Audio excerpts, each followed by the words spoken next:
share our last week's slides. We'll go through it quickly. All right, so this is what we discussed last week. We ethics. We went through ethics and fiqh for everyday life. Ethics, akhlaq in Islam. We went through the definition, importance, and significance. Today we'll be discussing the interrelationship between ethics and fiqh, and also inshallah we'll discuss inculcation of moral values. To recap quickly, we went through akhlaq and ilmul akhlaq, and there were some questions which we'll be answering that people were asking, what is ethics and what is the difference between ethics and moral. So that will answer this question. And also there was an interesting question that the khalq and khuluq, why this is important. So that will also shed some light today. I will try to explain that as well. Jurjani's definition we did, and then we went also into importance and significance, where we discussed ethics is the spirit of Islam, the ruh of Islam. We also talked about, and we talked about ethics, that it is a validation and authentication of iman. And the third point which we discussed was under importance and significance was the spiritual and social benefits. So this was last week's class.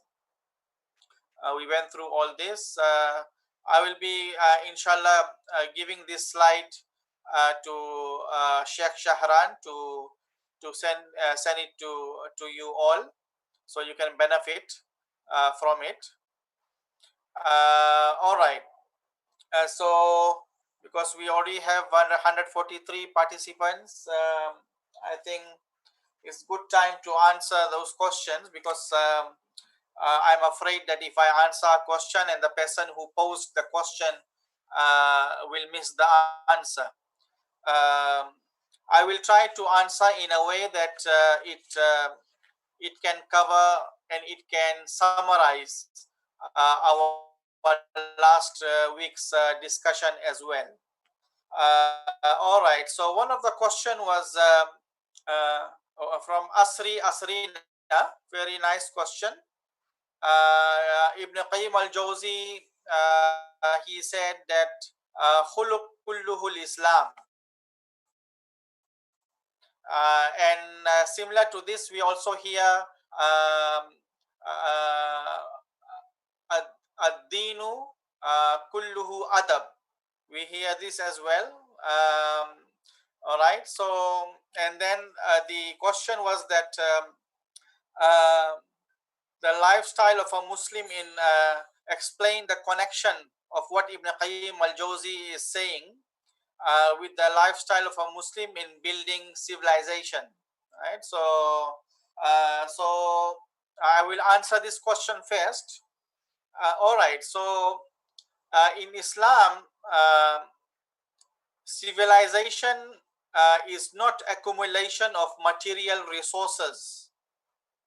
Because when we discuss civilization, normally in the Western definition of civilization, it is always about there is an army, there is a police system, there is enough treasure, infrastructure. All these are normally discussed in the context of Western civilization. In our case, in Islam, the civilization is based on the moral, on the status of the moral state of the people. So whenever we talk about the fall, the rise of civilization, that means we are talking about the status of the morality of the people. How much fasad, how much people are disunited, people are having conflict. All these are taken into consideration when we talk about Islamic civilization, right? So that means decadence in morality will lead to the fall of civilization, and perfection of akhlaq, perfection of morality, where people are sophisticated in terms of uh, the moral, they are sophisticated in terms of value system, then we will say that this is the rise of the civilization, right? So that's what that's how I connect it, that whenever we say ad-dinu kulluhu adab, or like Ibn Qayyim al-Jawzi is saying khuluq kulluhu al-Islam, because uh, the akhlaq is the reflection, it is the mirror acts of iman, right? So that means, like we discussed last week, the perfection of character, perfection of morality is an indication that a person's iman is also perfect, his iman is strong. But opposite, where if the faith is not strong, iman is not strong, then there will be weakness, there will be imperfection in morality, right? So now there was another question which is very nice question as well, that is there, and this will in a way continue our the answer to the previous question. The question is that, is there any difference between akhlaq and moral? If there is, what is the difference, right? So moral and ethics in the Western world are used synonymously. They are nearly, even though they are slightly different, but the usage in the West, they are nearly used in the as if they are synonym, right? Though slightly different. Ethics is the science, right? Ethics is the science which is studying, the subject matter of that science is the human behavior, or what is right, what is wrong. So ethics is the science, right? And moral is the behavior. But in the common usage, they don't really differentiate. They use it interchangeably, right? Okay. Now, in case of Islam, it is not like that. In Islam, ilmul akhlaq,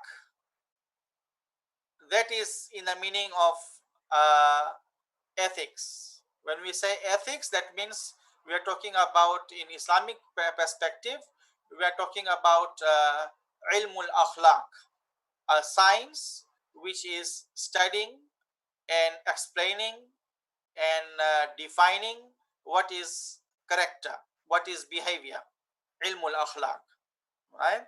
And only akhlaq, when we say, then that means we are talking about the moral, the morality of the people. Now, there was a question that, good question, people prefer to see others as bad or good person, ignoring the belief. Many not Muslim people has not many people Muslim people have good moral. What do you think about this, right? So this is also a very important question, and actually this is the challenge of the, when we talk about Islamic education system, the whole effort of Faruqi, Allah Yarham Faruqi Raji, Professor Alattas, and other important scholars who are working on Islamization, who are working on integration. All their main concern is to re-look at the Islamic education system. Now, one of the biggest challenges of Islamic education system is to instill this awareness in Muslims, the awareness of that connection between iman and akhlaq,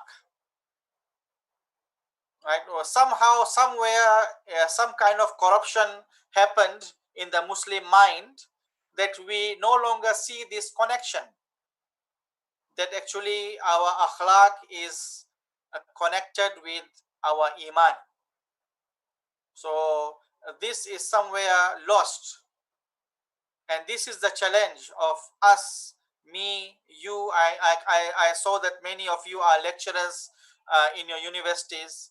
How do we instill this, right? So this is the big challenge for us, for all of us here, that we need to uh, instill this awareness, make people aware, awaken the people that actually a Muslim cannot have bad character. A Muslim having bad character is actually against his iman. And this was actually quite common, if you understand what I'm trying to say. Uh, People in the village, actually in the olden days when I was a young boy, and I could hear this uh, this type of statements. For example, a Muslim will never betray. Right? Might be that Muslim is not praying 5 times. He is not going for Hajj. He is not knowledgeable. He is not alim. But that Muslim will be proud to say or to claim that he will never deceive anyone in his business, in his promise, in his words. And I'm pretty sure you have experienced yourself that many places where Muslims are staying with non-Muslims, Muslims are kind of famous. They are quite accepted, especially in rural areas where people do have respect for Muslims, for having a level of amana, a level of braveness, a level of this fight for truth, defending the Muslim. Uh, so you can see all these was there in the olden generation, because they understood that actually the akhlaq, the morality, is deeply connected with our iman, right? So, and this is the challenge. So I hope I'm answering the questions. Now there is a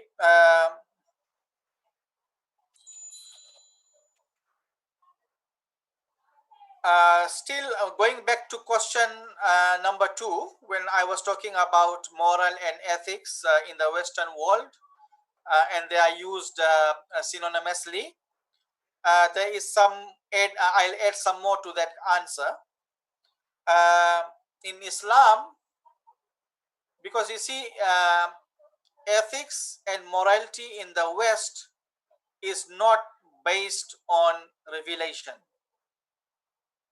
It is either based on custom of people, or organizations come together and design a what you call a guideline of conduct, like SOP, for a business, for a company, right? In our case, when we are talking about Islamic ethics, and when we say the word Islamic ethics, we mean by it akhlaq. So in our case, the akhlaq, the morality, the moral teaching have to be based on Quran and Sunnah, right? So that means it is not based um, custom or on people's emotions. Now, when we say the value system and the morality to be based on wahi, it means those moral teaching, those values are permanent. This part, inshallah, it will be those, if you are taking class with Dr. Fatmir, if you are studying Islamic worldview, one of the characteristic of Islamic worldview is permanent realities. So there, this point is discussed that actually in Islam, the teachings of Islam, no matter it is law, it is fiqh, or it is akhlaq, these are permanent. These are not changeable. These are not based on someone's emotions. That means if in the Prophet's time, sallallahu alaihi wasallam, if he told us lying is bad, deceiving is bad, is this praise conduct, then no matter what happens till Qiyamah, it will be a bad character, it will be a bad akhlaq, radha'il, right? So it is permanent, it is not emotional, it is not changeable.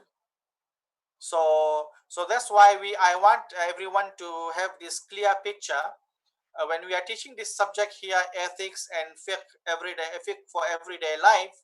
Here we are talking about ethics in the meaning of akhlaq, Islamic ethics. That means we are going to discuss, we are going to touch on those moral teachings which are in the Quran, in the Sunnah, or which are derived um, Islamic teaching, from the ahkam, or from Prophet's teaching, right? So this I want everyone to keep it clear in your mind that that this is the difference, that and you can see, if you see in the starting, when the slide which we will share with you, when we are discussing in the starting the ethics and the meaning of ethics in the literal technical meaning, in the starting I took the definition from Western dictionaries, and they will say it very clearly that in their case ethics is not related to any religious or any traditional teaching. You can see it there.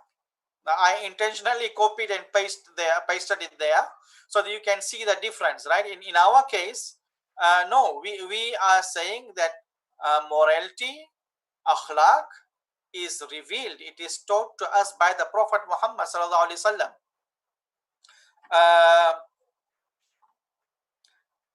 Now, there was a question that is there a good character to reduce Islamophobia, and can the application of hudud and qisas in Saudi Arabia can a little bit, I think what the person is trying to ask is that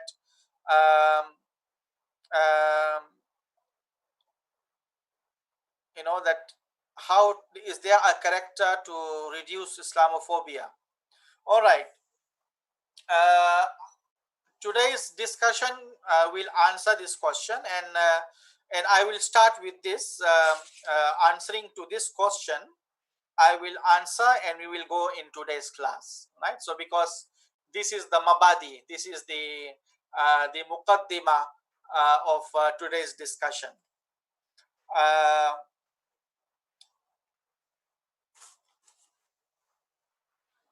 When we say the word Sharia, normally when in our class in Malaysia, when I'm teaching, when we ask Sharia, then always the students will answer the Sharia court, the Sharia court issues, right? Now, this is a very narrow understanding of the word Sharia. Because in Surah Al-Jathiyah, verse number 17, Sharia is actually all the guidance given by the divine guideline given by Allah subhanahu wa ta'ala to the Prophet sallallahu alaihi wasallam in the Quran, through the Sunnah, and to teach and to guide the Ummah. So Sharia is synonym to Islam. Sharia is synonym to the complete deen, not a narrow understanding of hudud or punishment. This is a small part, and you will see, actually I will come to that. So when we are teaching Sharia in our class, we make sure that the students, when they are having this, they should have a proper understanding. So we talk about the three components of the Sharia, right? So the Sharia, the three components of the Sharia, number one is Ahkam al-I'tiqadiyya, the guidelines, the injunctions in Islam in relation to Aqidah. So this is one component of Sharia. The second component of Sharia is Al-Ahkam Al-Akhlaqiyya, right? Those rulings and injunctions, guidelines, which are related to moral, related to the character of the human being. And the third component is mu'amalat, humans dealing with humans, humans dealing with Allah subhanahu wa ta'ala, humans dealing with environment, with animal, and there is a guideline for it, right? So this is, we call it mu'amalat, dealings, transaction. So fiqh is this third component of the Sharia, right? So not complete Sharia, is only one part of the Sharia, right? So so you can see sometimes people, especially in the, because this is not fault of the people, it is a fault of the media, because this is how the word, the term is used. It has been used and repeated so many times that now it is sitting even in someone in the village. uh, uh, the TV has somehow convinced that person that Sharia means hudud. That's all and nothing more, right? So this is quite dangerous, and this is our responsibility. We are supposed to clarify this misconception. We need to tell them that no, Sharia is the complete deen.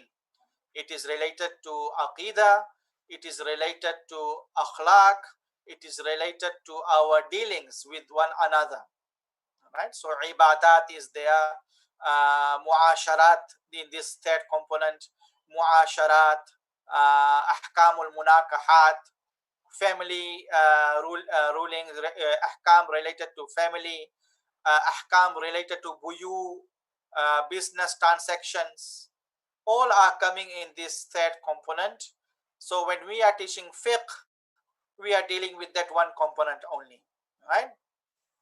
Now, since here we are dealing with akhlaq, this subject which we are discussing here is ethics. One part of it is ethics, akhlaq, and the other part is dealing with the fiqh, but fiqh in general sense, which we should know, everyday thing, which is actually challenging us in our contemporary time. So that's why you will see we are going to, at the end of this our sessions, the ending sessions of this online class, we'll be talking about plastic surgery, we'll be talking about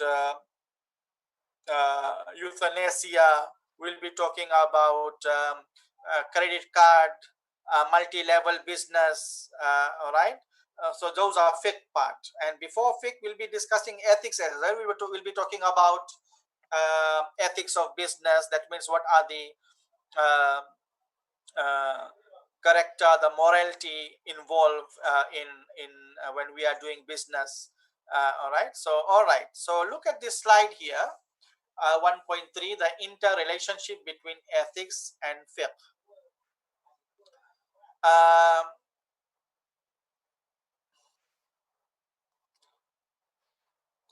what is fiqh? Uh, Linguistically, fiqh means in-depth understanding. Right? Actually, the word fiqh is from faqiha yafqahu. It means profound understanding of something, deep understanding. Right? Like we read that dua. رب اشرح لي what is it وفقه رب اشرح لي صدري ويسر لي امري واحلل عقدة من لساني يفقهوا قولي ويفقهوا قولي. All right, that actually is a hadith, is a prophet's dua. All right, that oh Allah also give us capability to understand something in a better manner. So there in that dua, the word yafqahu qawli is actually literal meaning that deep understanding of fiqh. Now in technical meaning, this is a very simple definition. uh, the science of the derived legal rules as acquired from their particular sources. Right, so this is a very summarized definition of Imam Shafi'i, because before this, Abu Hanifa's definition was very general. Imam Abu Hanifa was talking about marifatun nafsi ma laha wa ma alayha, which is very general, because Abu Hanifa's time, fiqh as a science did not require that type of definition. Those days people were not differentiating between what is fiqh and what is aqidah, what is akhlaq. They were taking it all together, right? So it only became problematic for us. Sometimes we, like someone's question was there, we practice on ruling on a legal matter, but it is empty from moral teaching, right? This will be talking about this inshallah soon. So um, so Abu Hanifa's definition was the knowledge of the soul of those things which are permitted for it and those things which are not permitted to it. Or in another way, to translate marifatul nafsi ma laha wa ma alayha, is that the the the knowledge of the soul of those matters which are beneficial for the soul and those matters which are harmful, wama alayha. Now in this, whether those matters, those issues are related to aqidah, related to akhlaq, related to fiqh, all was kind of covered in that definition. But when Imam Shafi'i came, he provided a definition which was very precise, going back to fiqh. Right, so the science which is talking about derived legal rules acquired from particular sources from his adilla, and there's one part is missing in this because this slide is still on making, and these rulings are related to muamalat. Okay, remember the third component of fiqh. Okay, all right. Now this part we are going to actually now see how what is the difference in ethics and law. Okay, so I will be sharing another file from here after a while. Okay, so to if you see what this uh, the ethics and the law of fiqh, um, the objective is to construct human life on the basis of virtues, marufat, and to cleanse it from the vices. Now, some of the objectives of fiqh and akhlaq is same, whereas some you will see after a while they are different in from different perspective. They are different, not same, right? So, to regulate the relationship of man with God and relationship of man with man, fiqh regulates that, and to some extent, uh, the uh, ahkamul akhlaq also does that, right? But slightly different. Uh, for example, uh, ilmul akhlaq will say, listen to this example carefully. Like we understand one moral teaching from the Prophet sallallahu alaihi wasallam. What is it? Man ghasha falaysa minni. The one who deceives is not from us. One day Prophet was walking in the market and he saw a heap of grain. So he pulled his sleeves, he put his hand inside this heap of grain, and down when he held one fist of this grain and took it out, and that grain was actually decaying and wet. So it was covered with the good grain. So on this, Prophet ﷺ said, Man ghasha falaysa minni. Now from this we are learning a akhlaq, that a Muslim cannot deceive in their conduct. Now, how do we regulate that? What do we do to achieve that?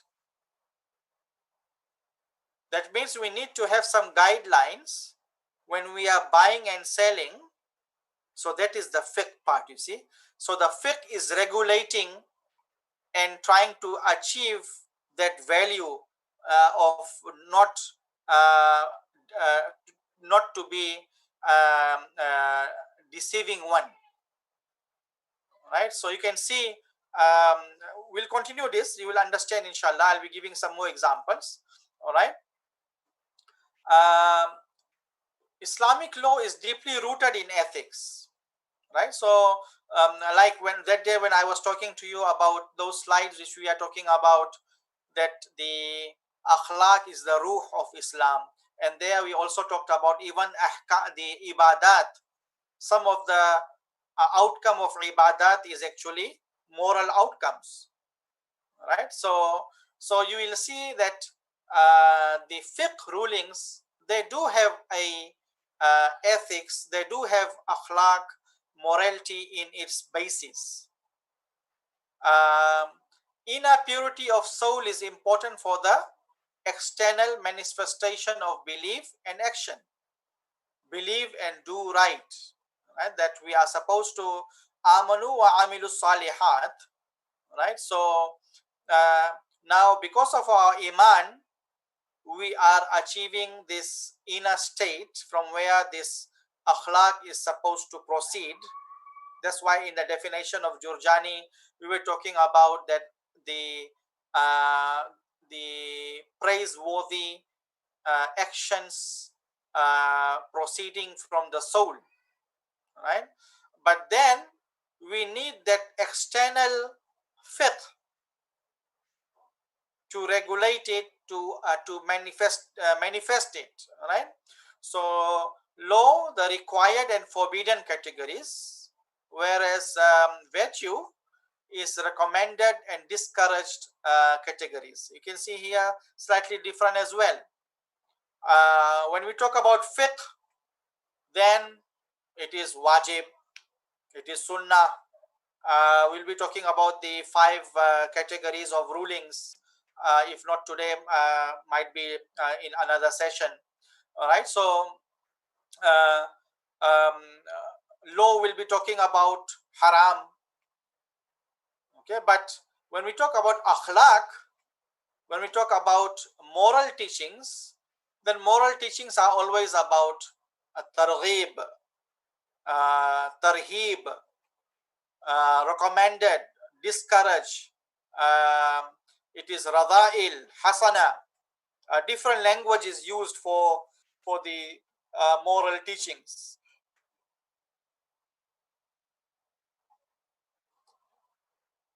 I'll be sharing another file.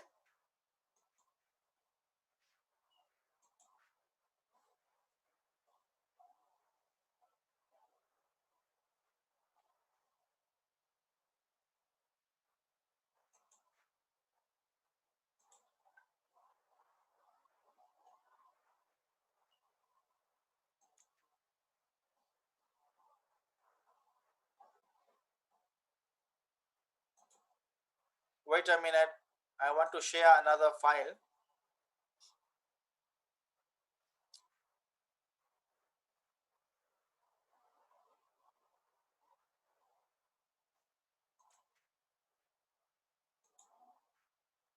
Okay.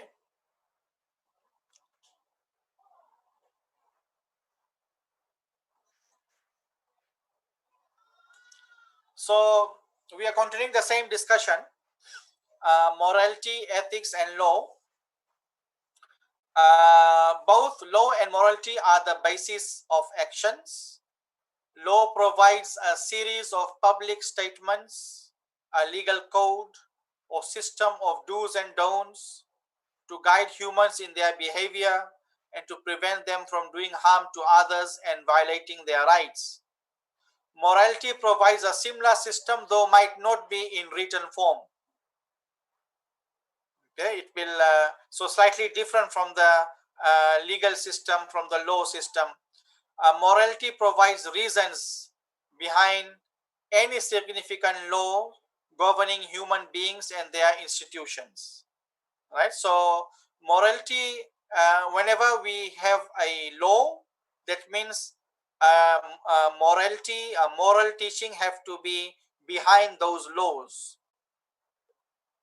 Morality precedes law, especially in Islam. That is the reason why I was saying last week as well, the Prophet ﷺ, the reason why he taught the Sahabis akhlaq first in Makkah, before the ruling started to reveal prohibition of alcohol, staying away from gambling.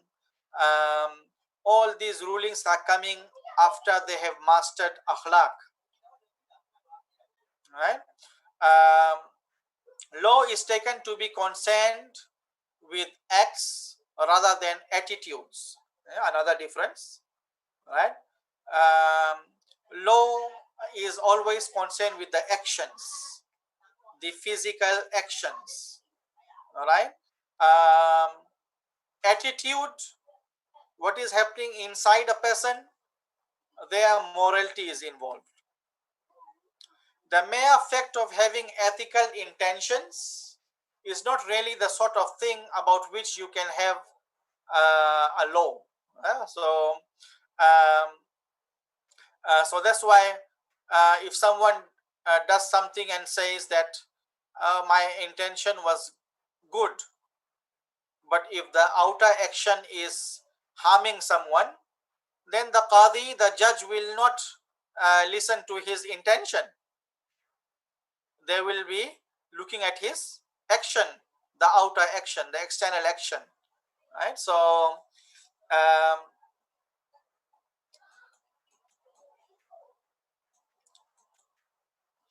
okay, in morality, by contrast, bad intentions may sometimes amount to a moral wrong, and on the other hand, good intentions are in themselves good values, right? In when we talk about morality, because you see,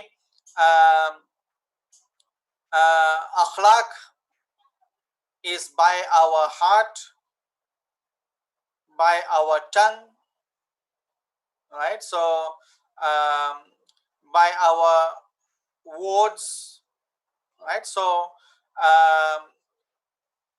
good intention, when we are talking, we are looking at from a moral perspective, then it is a virtue, it is a good amal itself. That's why we have hadith which is saying that a mu'min's intention is better than his action, right?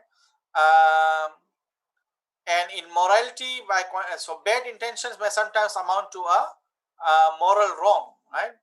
Okay, morality is wider than the law.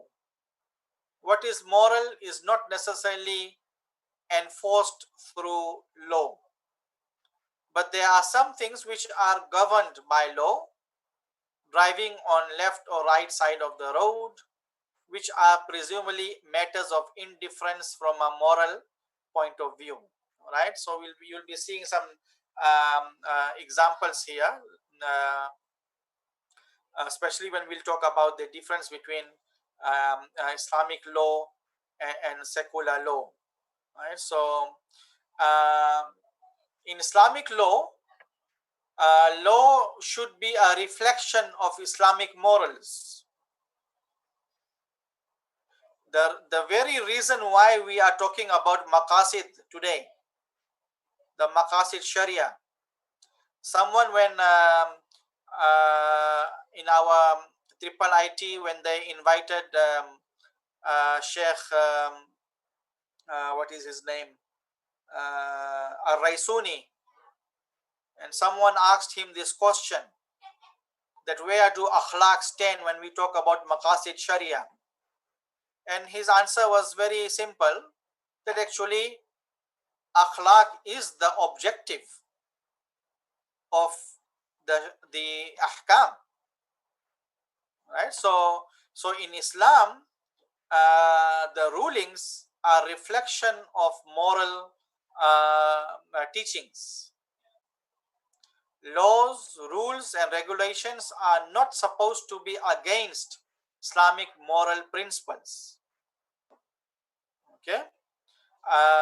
Now, in case of secular law, the relationship between law and morality is not entirely reciprocal. What is moral is not necessarily legal, and the other way, vice versa. Many practices have been inscribed in the law that are clearly immoral. Example, homosexuality, same-sex marriage, mercy killing, abortion, usury. All right, all these are in some countries are now legal, but they are immoral actions. Morally, these actions are not good. So this can happen in secular legal system, but it can never happen in Islamic legal system. That is the reason why you'll see many of these Islamic countries, they don't agree with this international groups who are trying to lobby this homosexual, same-sex marriage. Many of our Muslim countries, alhamdulillah, they don't agree with them, they don't listen to them, right? So this is the difference. Sanctions: if you break the law, you may be fined or imprisoned or executed. Various bureaucracies exist precisely to hand out legal sanctions. If you do something that is morally wrong but not also illegal, however, no similar bureaucracy is going to come after you. You see the difference, right? So only when a legal law is broken, then people are taken to task. But when someone does a immoral action, then there is no sanction. Instead, now in case of Islam, according to the revealed religion, you suffer a punishment on the day of judgment. In non-religious worldviews, you may suffer the sense of guilt in your own conscience, or your reputation may be jeopardized, or you may be blamed by people. In other worldviews, traditional worldviews, they do have this type of sanction. Okay, morality and etiquette. For the most part, etiquette pertains to norms that are of little ethical significance. It concerns form and style rather than the essence of social existence. Right? So, etiquette determines what is polite behavior rather than what is right behavior in a deeper sense. It represents societies or religion's decision about how we are to dress, greet one another, eat, celebrate festivals, express gratitude and appreciation. Okay. Now, this is how in the West it is seen, right? So, morality and etiquette. In our case, I see it slightly differently. Um, Etiquette are tools to achieve the values, right? So, for example, eating with right hand or washing hands before eating, right? So these are normally seen as etiquette, but actually in the real sense, these are also the sunnah of the Prophet Muhammad sallallahu alaihi wasallam. So sometimes etiquettes are actually designed or taught in order to achieve a certain value, right? So those values might be beneficial for this world and also beneficial for the akhirah. So for example, how do we see sunnah zawaid? That one, inshallah, when I'll be discussing the 5 ahkam rulings, I make sure that I highlight this point because sometimes people don't see sunnah zawaid as something important, right? Sunnah zawaid are those sunnah which are related to Prophet's uh, uh, clothing, his way of how he carried himself, how he walked, how he wore clothes, what type of perfume he used, how long was his beard, how did he clip his fingernails, all right? All these are coming under Sunnah Zawaid, and our scholars, they say that actually Sunnah Zawaid is in a way a tool to increase the love, to increase the ishq for the Prophet Muhammad sallallahu alaihi wasallam. But on the other side, we also have a negative side. Sometimes people are so much concerned with Sunnah Zawaid that they don't care about important matters in Islam. They are only busy with Sunnah Zawaid, that means the external appearance, and then they are not concerned about that value, the moral teaching of Islam. Those are all left aside, right? So we need to have the type of balance. All right, now it's already, I hope I still have time because we want to discuss inculcation of moral values. Do we have time, Sheikh Shahran? 5 minutes, Doctor. Huh? 5 minutes. Okay. Now we are talking about inculcation of moral values. How do we inculcate the moral teachings? All right. So we have these 4 tools for it. First is azam, willingness and determination. Number two, raghba, okay, motivation. Number three, tadrib, training and habituation. And number four, environment, bi'ah. Okay, so I will just roughly give you the idea so that we can cover this, and also we will cover next week the core values of Islam, amana and adala. All right. Okay. You see, you have to go back again to the definition of our Asfahan, of our Jurjani. We are saying the good moral action proceeding from the soul. What does it mean? That these actions have been become part of that soul, the malaka. It has become the malakatun expertise of that person. It has deeply become his behavior, that to the extent that he doesn't have to think twice when he wants to deal with another human being. This good character proceeds from him. And how to achieve this? We need these four things. We need environment, we need training, tadrib. That means in the starting, one will have to force himself to be generous. One will have to force himself to be amin, to be full of amana. One have to have this determination, right? So all these four coming together, then we can inculcate. Now, there was a question, someone asking, one behavior is good, another behavior is not good. So we are human beings. We are not perfect. We are supposed to do gradually.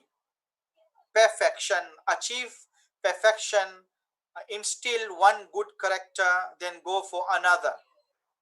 It's a full-time learning process.